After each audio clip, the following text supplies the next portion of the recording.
There's 3,000 manufacturers in the state. We produce our own parts and we do our own thing, and we're all busy. Everyone I talk to is busy. It's excellent. My name is Ryan. I am the process technician here at Wepco Plastics. So the apprenticeship program that I became a part of is basically someone that has minimal knowledge of the industry. It's a great thing for not only the employer, but the employee.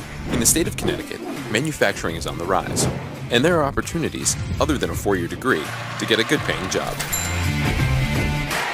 The apprenticeship is a 2-year apprenticeship, and that gives you the knowledge of how to put the machine and get it ready for a production order.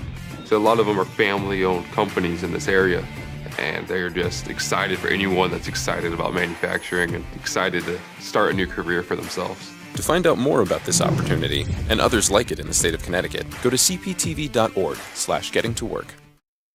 This production is part of American Graduate, Getting to Work, a public media initiative